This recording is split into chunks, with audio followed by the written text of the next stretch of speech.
이스라엘 백성들에게는 그들을 애굽 땅에서 이끌어내어서 가나안 땅까지 가게 하고 가나안 땅에서도 온전하게 정착할 수 있도록 돕는 하나님이 계셨습니다. 그 하나님 어떤 하나님이실까요? 첫 번째로 그 하나님은 세상을 창조하신 하나님이십니다.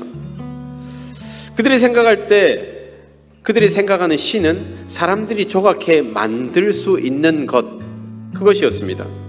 그렇게 누군가의 손에 의해서 만들어진 것을 신으로 섬기며 살아왔었는데 자기를 구원하신 하나님께서 이스라엘 백성들에게 말씀하시기를 나를 가리켜서 누구라고요? 태초에 하나님이, 너희를 구원한 나 하나님이 이 모든 세상을 만들었다라고 말씀하시니 이스라엘 백성들 가운데 큰 충격이 아니었겠습니까? 이 세상에 놓여있는 그들이 바라보고 의지하던 수많은 신들과 비교할 수 없는 분이심을 보여주셨던 것입니다.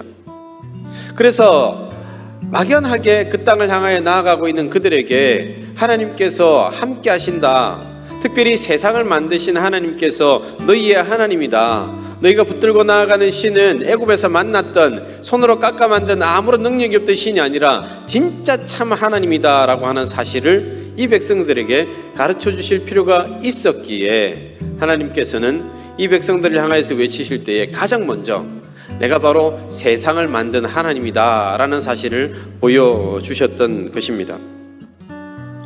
사랑하는 청년 여러분, 우리가 이 세상을 살아가면서 신앙으로 하루하루를 살아갈 때 우리가 고백하고 확인하고 붙들어야 할 것이 있습니다. 그것이 무엇이냐면 우리가 믿는 하나님이 어떤 분이냐 하는 것입니다. 우리 하나님은 그저 그런 분이 아닙니다.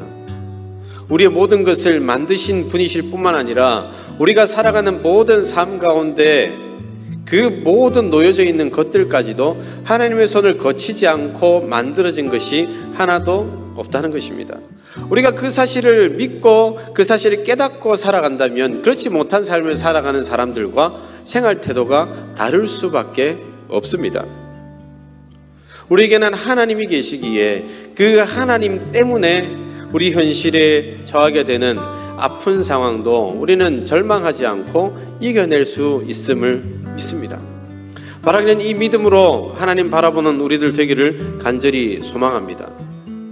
두 번째로, 하나님은 하나님의 백성들을 혼자 내버려 주신 적이 없습니다. 이스라엘 백성들은 애굽에 있을 때 430년이라는 시간 동안 아무도 우리를 도와주지 않구나 하는 한탄 가운데 살았습니다. 그들은 눈물 마를 날이 없는 삶을 살아갔던 거죠.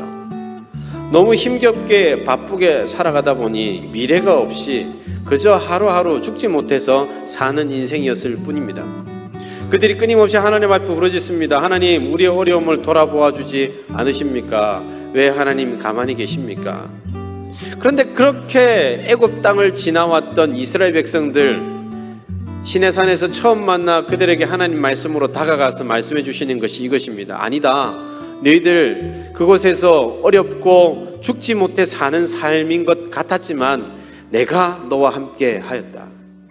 특별히 그 하나님이 어떤 하나님이십니까? 이 세상을 만드신 하나님이요, 그 하나님이 이렇게 이 백성들을 감싸 안으시고 계셨다는 사실을 말씀을 통하여서 백성들에게 가르쳐 주시고 계십니다. 사랑하는 청년 여러분, 우리 하나님은 아픔의 시간이 있을 때, 고난의 시간이 있을 때, 소망이 없고 빛이 없다고 느끼는 시간들을 살아갈 때 우리도 내어버려 두시는 분이 아닙니다.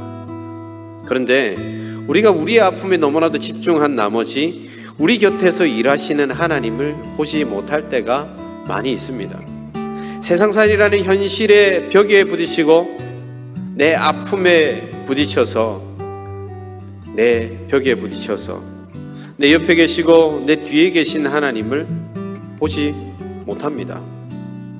사랑하는 청년 여러분, 혹시 여러분 가운데 아픔이 있습니까? 세상에 놓여있는 삶, 아직 청년이기에 앞을 향해서 나아갈 길이 참 많음에도 불구하고 엄두내지 못하는 현실의 모습이 혹시 있습니까? 무엇 해도 내 앞에 보이지 않는 그런 삶의 처량한 현실이 혹시 있습니까? 여러분, 분명하게 기억해야 할 것, 하나님께서 이 속에 함께 하신다는 사실을 기억하면서 믿음으로, 담대함으로, 든든함으로 살아가기를 간절히 소원합니다.